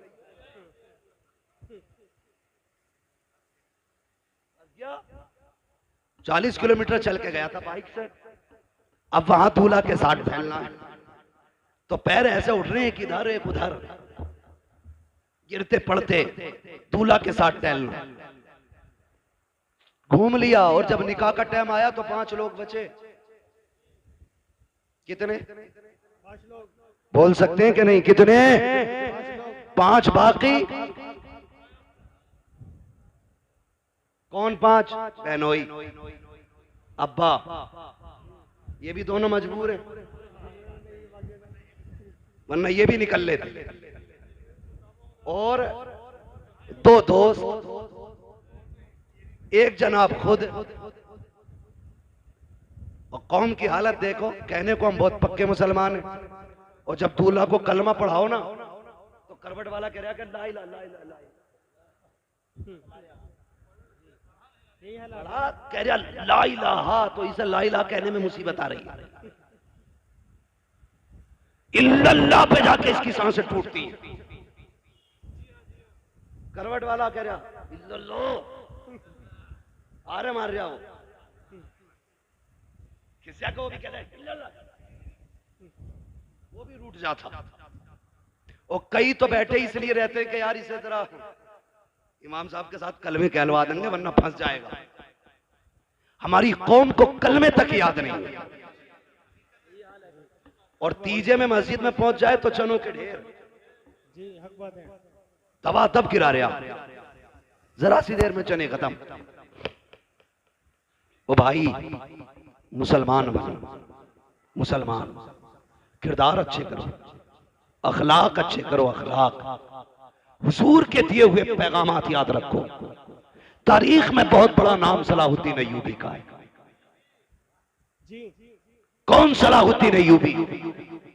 ये वो है कि जब बैतुल मुकद्दस मुल्क के शाम में काफिरों का कब्जा हुआ और मुसलमानों का कत्लेआम किया गया, 70,000 एक दिन में मुसलमान काटे गए। सड़कों पे खून का आलम यह था कि घोड़ों के पैर फिसल लगे थे चलते हुए। इतना खून फिलिस्तीन में बहा था मुसलमानों का। उसी दिन से इस जवान ने अकेले खड़े होकर के अहद किया था, आज जो 70,000 काटे गए हैं, जब तक इनका बदला न ले लिया जाएगा उस वक्त तक चैन से नहीं बैठना। और तारीख गवाह के अकेला उठा, रब ने मदद की, फिर इसने फलस्तीन के दरवाजे पे जाकर बैतुल मुकद्दस के दरवाजे को खटखटाया। पादरी खड़े हो गए आगे आके। आज सलाहुद्दीन अय्यूबी फातेह बन के खड़ा है, पादरियों की गर्दनें झुकी हैं, हिसाब लगा रहे थे, हमने इनके 6 माह के न छोड़े, बेटों के बच्चे कत्ल किए, औरतें बच्चों पे तलवारें चलाई गई, जवान नौउम्र मारे गए, ये तो आज एक को ढूंढ ढूंढ के कत्ल करेंगे। सारे लोगों की गर्दनें झुकी हुई थी, सब सलाहुद्दीन अय्यूबी का चेहरा देख रहे थे। आपने कहा था, सलाहुद्दीन अय्यूबी कहते हैं, कहो पादरी आज क्या लग रहा है तुमको, तुमने मेरे मुस्तफा की 70,000 उम्मत को बेदर्दी के साथ काटा था, आज क्या होना चाहिए? सबकी गर्दनें झुक गई। आज हमारी बर्बादी का दिन है, आज बदले का दिन है, आज हमें मौत नजर आ रही है। सलाहुद्दीन अय्यूबी की आंख में आंसू आ जाते हैं, आंखें बरस जाती हैं, कहते हैं जालिमो तुम क्या जानो, इस्लाम क्या है और मुसलमान क्या है, आज तुम्हें बदला नहीं लिया जाएगा। आज मैं वो करूंगा जो पता मक्का के दिन मेरे नबी ने दुश्मनों के साथ किया था। कहा क्या करोगे? उन्होंने बेटी के कातिल को माफ किया था, मैं बैतुल मुकद्दस के कातिलों को माफ कर रहा हूं। तारीख गवाह है, खुदा की कसम। जैसी सलाहुद्दीन अय्यूबी ने इतना कहा कि मैं फतेह मक्का की तारीख दोहराऊंगा, मेरे नबी ने कहा था अंतुम मुत्तलका, आज सब आजाद हो जाओ। मैं भी कहता हूं आज तुम सब आजाद हो। जैसे इतनी बात कही ना, तुम सब आजाद हो, तो चीखें निकल गई लोगों की, पादरियां कदमों में आ गए, घुटनों के बल तो पड़े थे, खड़े होकर के कहते हैं सिर्फ रहने की इजाजत की बात नहीं है, सिर्फ कब्जे की बात नहीं है। सलाहुद्दीन हाथ बढ़ाइए, कलमा पढ़ाइए। कहा क्यों? कहा समझ गए हैं अगर एक सलाहुद्दीन अय्यूबी का किरदार ऐसा है तो मदीने वाले मुस्तफा का किरदार कैसा रहा हो। सुभान अल्लाह, क्या बात है भाई, क्या बात है। उसमें भी फरमाने मुस्तफा पे अमल सलाहुद्दीन अय्यूबी का देखे, तन्हा उठे, चंद लोगों के साथ उठे, फिर फौज बन गई। मैं अकेला ही चला था जानिबे मंजिल, मगर लोग साथ आते गए और कारवां बनता गया। ये कंडीशन हुई। उसमें भी एक कबीला, एक मोहल्ला ऐसा था जो इस्लाम नहीं लाया। सलाहुद्दीन अय्यूबी से जंग हुई, जंग के बाद फातेह बन के बैठा है सलाहुद्दीन अय्यूबी। क्या बन के? आज तो मिंबर या जीत जाए ना, कह रहा देखूं ऐसा गली वाले को। यही बात है भाई, कोई बैठा हो तो बुरा ना मान लो, ये पूरे हिंदुस्तान की कंडीशन। कह रहा बस जीतन दो, मेरी पतंग 30 नहीं मिली का स्टिकर लगाया, देख लूंगा इसे। जबकि 5 साल के लिए बना। तो इतना गुरूर है, इतना घमंड है। सलाहुद्दीन अय्यूबी जिसने बैतुल मुकद्दस फतह किया, जिसने बैतुल मुकद्दस पे ला इलाहा इल्लल्लाह का परचम लहराया, वो एक कबीले पे हमला करता है। यानी कि हमला अपनी तरफ से नहीं, उस कबीले की फौज आई, आमने सामने टकराव हुआ। जब फातेह हुए सलाहुद्दीन अय्यूबी, एक खातून तोड़ती हुई आई, उसने कहा सलाहुद्दीन तू तो फातेह है ना, तूने कब्जा किया हमारी बस्ती पे। कहा क्या बात है? कहा मेरे 4 बच्चे, इस जंग की भागम भाग में ना मेरे बच्चे गायब हो गए। अपनी फौज से कह के ढूंढ के लाए। इतना सुना, जुब्बा संभाला, साफा अमामा सर पे रखा, तलवार लटकाई, घोड़े पे बैठने लगे। खातून ने कहा तू किधर चला? कहने लगे मां तेरे बच्चे ढूंढ के लाने। औरत मुसलमान नहीं थी, कलमा पढ़ने वाली नहीं थी। कहा मां तेरे बच्चे ढूंढ के लाने। ये कह के घोड़े को निकाला, चले गए। सुबह से शाम हो गई, बस्तियां छान डाली, गलियां छान डाली, चलते चलते थक जाते हैं, जंगलों को छान डाला, एक दरख्त के नीचे पहुंचे। शाम के वक्त में 4 बच्चों को सहमे हुए पाया, डरे बच्चों को लिया, अपनी सवारी पर बैठाया, अपने खेमे में आए। माँ बैठी हुई थी, कहा माँ बता यही तेरे बच्चे है कि नहीं? उसने कहा सलाहुद्दीन ये तो बता दे तू खुद क्यों गया था? कहा मेरे नबी का फरमान मुझे याद है कि अगर जंग भी हो तो उसूल याद रहने चाहिए। बीमारों पे हमला नहीं करना है, कमजोरों को नहीं मारना है, निहत्तों पे तलवार नहीं उठानी है, बच्चों और औरतों को नहीं मारना है। कहा माँ जब तू मेरी रियाया में आ गई अब तेरी जिम्मेदारी मेरे सर आ गई थी। इतना सुना औरत कदमों में कहने लगी सलाहुद्दीन अब अपना बना ले, कलमा पढ़ा दे, जिसका फरमान इतना मीठा है उसका अपना किरदार कितना प्यारा रहा हो। सुभान अल्लाह, सुभान अल्लाह। वो अंधेरा की भला था कि कदम राह पे थे, रोशनी लाई है मंजिल से बहुत दूर हमें। नौजवानों आज भी हम अल्लाह के वली हो सकते हैं, लेकिन शर्त यह कि किसी ने इमाम गजाली से कहा था दुआएं कब मकबूल होती हैं, तो आपने 2 बातें कही थी। इन दोनों बातों को याद रखना और पल्ले बांध लेना। बता दूं इमाम गजाली से किसी ने कहा दुआ कब और कैसे मकबूल होती? फरमाने लगे 2 काम कर लो दुआएं कबूल होने लग जाएंगी। कहा क्या? कहने लगे जब भी बोलना सच बोलना और जब भी खाना हलाल खाना। झूठ छोड़ दो, हराम खाना छोड़ दो, फिर हाथ उठने में देर होगी, अल्लाह कबूलियत में देर नहीं फरमाएगा। करेंगे इंशाअल्लाह ऐसा, हलाल रोजी खाएंगे इंशाअल्लाह। ऐसा बंदा जो सूद ब्याज या हराम का बिजनेस करके रोटी खिला रहा है उसके दरवाजे का पानी भी मत पीना, पानी भी मत पीना। कारी साहब दमिश्क की जामा मस्जिद के दरवाजे पे एक छोटा सा बच्चा जूतियां नमाजियों की साइड करता था, आधे जूते इधर कर देता था, आधे जूते इधर कर देता था। एक दिन जब लोगों ने उसको रोका और पूछा ये क्या करता है, ये क्या करता है? आधी जूती इधर कर देता, आधी इधर कर देता है। उसने कहा मैं बांट देता हूं। छोटा बच्चा था 8-9 साल का। कहा क्या बांट देता है? उसने कहा मैं नेक लोगों के जूते अलग कर देता हूं, गुनाहगारों के जूते अलग कर देता हूं। उम्र कितनी? 8-9 साल उम्र का बच्चा। समझ कितनी? जूते देख के बता देता है कि ये जन्नती का जूता है या जहन्नमी का जूता है। जूते अलग का क्या करता है? का मैं जूते बांट देता हूं। किधर? का जो ये दाहिनी तरफ होते ये जन्नतियों के जूते होते और जो बाईं तरफ होते ये गुनाहगारों के जूते होते। लोग कहने लगे इसमें इतनी समझ कहां से आ गई? एक शख्स खड़ा था, कहा आज की रात इसे मेरा मेहमान बना दो, आज की रात इसे मेरा। अभी आप देखेंगे पीर तरीकत रहबरे राहे शरीयत शहजादे आला हजरत हाँ हुजूर हसन मियां साहिब क़िबला दामज़िल्लहुल आली सज्जादा नशीन खानकाह रज़विया बरेली शरीफ, आप देखेंगे आला हजरत के बेटे का चेहरा। मैं भी कभी कभी देखता हूं तो सोचता हूं, मैं सोचता हूं अगर नस्लों में इतना हुस्न है तो आला हजरत पे कितना हुस्न रहा होगा। आप देखेंगे उनके बेटे का चेहरा, शराफत, परहेजगारी, दीनदारी, हक्कानियत सारी देखने को मिलेंगी भी आप।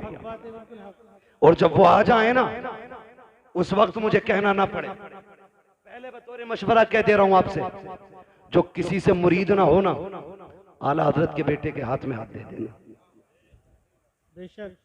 आला हजरत के बेटे के हाथ में हाथ दे देना, क्योंकि आला हजरत ने कहा था तुझसे दर, दर से सग, सग से मुझको निस्बत, मेरी गर्दन में भी है दूर का डोरा तेरा, मेरी गर्दन में भी है दूर का और जब ये डोरा होना है तो फिर इस निशानी के जो सगे नहीं मारे जाते। हश्र तक मेरे गले में रहे पट्टा तेरा, हश्र तक मेरे गले में रहे पट्टा तेरा। बच्चों को भी डाल देना उनके कदमों में, जवान भी पड़ जाना उनके कदमों में, इसलिए कि जब किसी से बैत हो जाता है ना तो फिर सिलसिले की बरकतें मिलना शुरू हो जाती है। तो देखेंगे आप एक अच्छी नस्ल का अच्छा शहजादा आने वाला है। वो इसलिए अच्छे नहीं महज के वो खां साहब है, वो इसलिए महज अच्छे नहीं क्योंकि वो काबुली पठान है, वो इसलिए सबसे अच्छे हैं क्योंकि वो शहजादा इमाम अहमद रजा खान है, इसलिए अच्छे हैं। उनको देखेंगे आप, बैठे रहिएगा इंशाल्लाह आने वाले। बस मैं बात समेटने लगा हूं, मेरे बाद महफिल की कार्रवाई जारी रहेगी। कहा कि ये बच्चा आधे जूते इधर कर देता, आधे इधर, इसमें ये फिरासत कहां से आई? तो एक ने कहा कि आज इसे मेरा मेहमान बना दो। ले गया वो, अगले दिन बच्चे को लाके वहीं छोड़ दिया। अब जब बच्चा जूते उठा रहा है तो अब जूते समझ में नहीं आ रहे बच्चे के।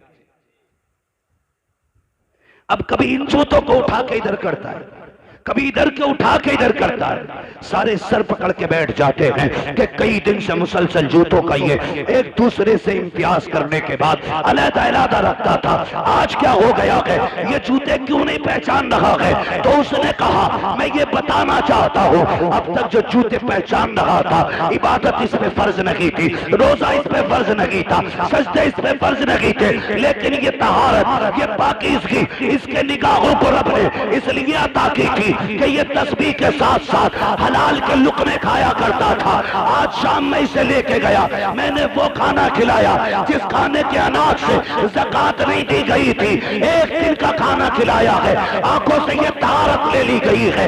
एक दिन अगर खा ले आंखों से बसीरत चली जाती है। और मेरे भाई अगर एक दिन के खाने से नूर चला जाता है तो रोज खाने से ईमान का हाल क्या होगा? इसलिए हलाल खाया करो ताकि सो तो हुजूर दिखाई दे, कब्र में पहुंचो तब भी मदीने वाले का जलवा नजर आ। ऐसी जिंदगी गुजारो। या अय्युहल्लज़ीना आमनू उदखुलू फिस्सिल्मि काफ़ा, ईमान वालों पूरे पूरे इस्लाम में दाखिल हो जाओ। ऐसे इस्लाम में दाखिल हो जाओ तुम्हारी वज़ा कता ज़ाहिर बातिन सारा इस्लाम वाला होना चाहिए। लोग देख के पहचान ले मुसलमान जा रहा है, देख के पहचान ले, फिर मरो, फिर मरने का भी मजा है। हम डरते इसलिए कि मौत से कि हमारी आखिरत की तैयारी कोई नहीं है, आखिरत की तैयारी हमारी कोई नहीं है, इसलिए डरते हैं। वरना जिन सहाबा की तैयारियां थी या जिन वलियों की तैयारियां थी, खुदा की कसम बढ़ बढ़ के गर्दनें कटाया करते थे, बढ़ बढ़ के गर्दनें कटाया करते थे। उन्हें मालूम था मौत आने की देर है, जन्नत के दरवाजे खुले नजर आ रहे हैं। आज तैयारी कोई नहीं, पक्का पता कुटाई होनी है, सब जानता किसकी मैंड काटी है, सब पता किसके पैसे मारे। अब आखिरी टाइम रो रहा है। ओ मेरे भाई, खुदारा जिंदगी अच्छी गुजारो और ऐसी जिंदगी गुजारो कि जब कफन में लेटो और तुम्हारा जनाजा चले तो बताने की जरूरत न पड़े बंदा कैसा था, कौन था। तेरे जनाजे की खुशबू उछल उछल के कहे लहद में इश्क रुखे शह का दाग लेके चले, अंधेरी रात सुनी थी चराग लेके चले, तेरे गुलामों का नक्शे कदम है रागे खुदा, वो क्या भटक सके जो ये सुराग लेके चले। आज ना ये उर्स है हुजूर अली जान रहमतुल्लाह तआला अलैह का, इनकी जिंदगियां कुरान और नमाजों में गुजरी, इसलिए रब ने मरने के बाद भी, इंतकाल के बाद भी इनके मजार पे मेले लगा रखे हैं। हम दुनिया में अकेले हो जाते हैं, ये विसाल के बाद भी भीड़ में रहा करते हैं। अगर चाहते हो तुम भी जन्नती बनो तो फिर जिंदगी दीन इस्लाम के मुताबिक, जितने भी नाजायज रस्में और फालतू खर्चे हैं सारे बंद करो, उन पैसों को उठा करके तालीम पे लगाओ। बच्चों को इल्म दीन भी दो, इल्म दुनिया भी दो, ताकि इल्म दीन हो तो ईमान बचा रहे और इल्म दुनिया हो तो अपनी दुनिया भी बची रहे। दोनों चीजों की जरूरत है। बस हमारे डॉक्टर साहब ने ये महफिल सजाई, अल्लाह ताला इनकी कोशिशों काबिशों को बारगाह में कबूल मकबूल फरमाए। हम सब की हाजिरी अल्लाह रब्बुल इज्जत साहिब मज़ार की बारगाह में कबूल फरमाए। कोई ये ना सोचे उर्स में आया था करामतें बयान नहीं की, करामतों से ज्यादा जरूरी है आज इस्लाह अमल का होना। अगर अमल नेक हो जाएंगे, अमल अच्छे हो जाएंगे तो करामतें तुम्हारे वजूद में पैदा हो जाएंगी। आप अगर नेक हो जाओगे तो करामतें सुनने नहीं, करामतें दिखाने लग जाओगे। इसलिए मैंने सारी बातें अमल से की हैं, इसलिए कि अमल अच्छा होता है तो बंदा भी अच्छा हो जाता है, अमल खराब होता है तो फिर अच्छा खासा 6 फीट का बंदा भी खराब हो जाता है। बस जो हुए अगलात उनका माफ फरमाए रब कायनात। जिंदगी ने दिया साथ, फिर होगी मुलाकात। चमन रहा, नात पढ़वा लीजिए 10 मिनट। मैं इतना थका हूं 10-11 दिन के सफर के बाद। आप तो मुझे जानते हैं, मुझे कोई वो नहीं होता, मैं थक गया हूं इतना ज्यादा कि मुझे बोलने में भी अब तकलीफ हो रही है। कार साहब मेरी बात सुन लें, इस बीच में ना नात सुन लो थोड़ी, नात पढ़ने वाले लोग रुकने, बस मेरे भाई मेरी एक बात है ना एक मेरी प्लीज मेरी बात सुन। अच्छा बैठ जाइए, बैठ जाइए, अल्लाह आपका सलामत रखे। फरमाइशें काफी बढ़ जाया करें।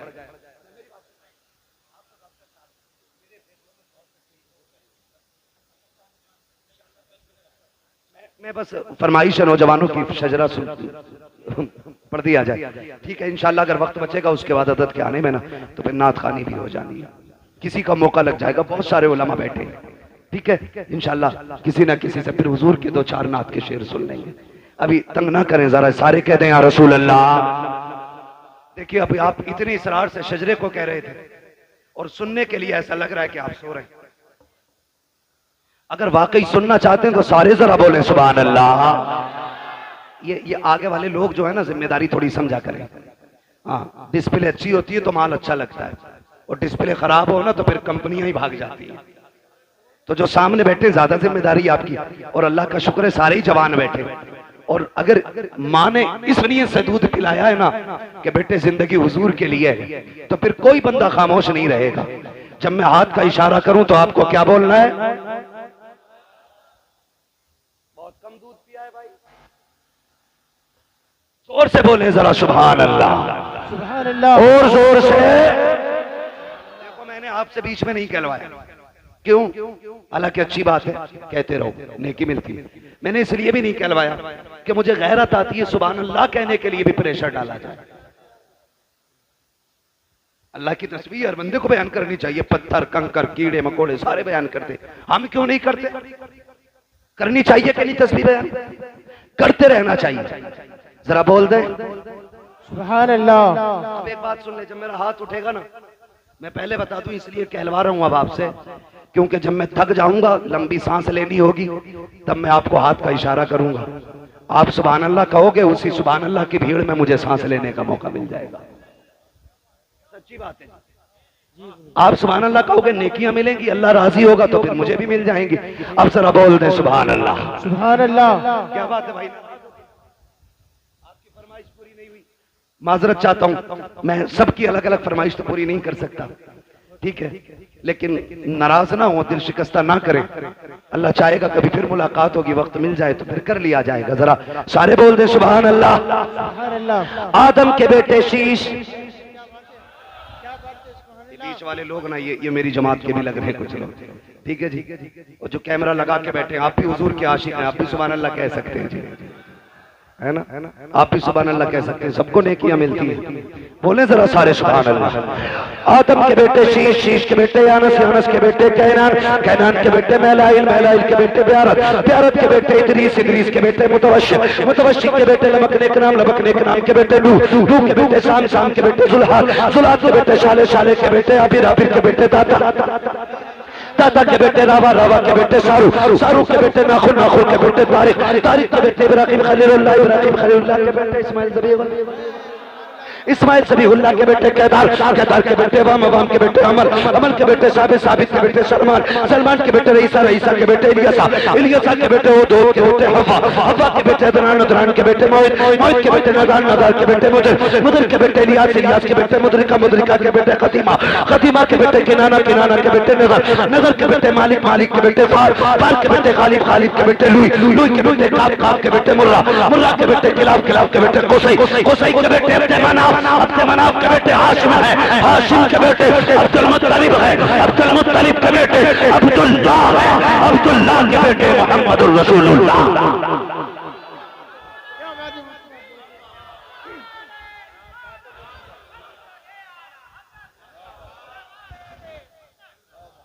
बस जो हुए गलत उनको माफ फरमाए रब्बे कायनात।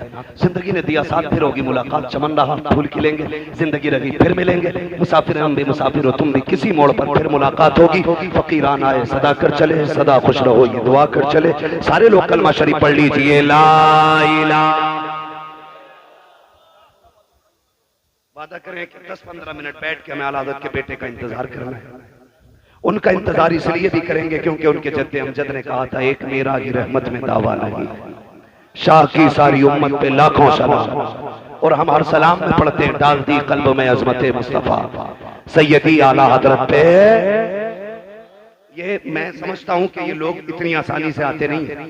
हमारे डॉक्टर साहब के मामलात बड़े गहरे हैं और स्वार के लोगों से गालिबन हजरत बहुत ज्यादा मोहब्बत भी करते हैं, इसलिए हजरत अक्सर यहाँ आते जाते रहते हैं। कोई हमें अगर इतनी इज्जत दे रहा है तो फिर हमें उसकी दिल से इज्जत करनी चाहिए, उसकी दिल से इज्जत करनी चाहिए। ऐसा ना हो हजरत आए और आप उठ के चले जाएं। कोई बात नहीं, अगर आज आधा घंटा लेट जाग लेंगे, सो लेंगे तो क्या हो गया, यही सोच लेंगे रात का आधा घंटा हमने आला हजरत के बेटों के नाम किया था। उन्होंने जिंदगी उम्मत के नाम की है, हम उनके बेटों के लिए कम से कम आधा घंटे के लिए तो रुक सकते हैं ना। उम्मीद है इंशाअल्लाह उठेंगे, नहीं नात सुनेंगे, इतने में हजरत तशरीफ ले आएंगे। मेरे साथ कलमा शरीफ पढ़ लीजिए, ला इलाहा इल्लल्लाह मुहम्मदुर रसूलुल्लाह व मा अलैना।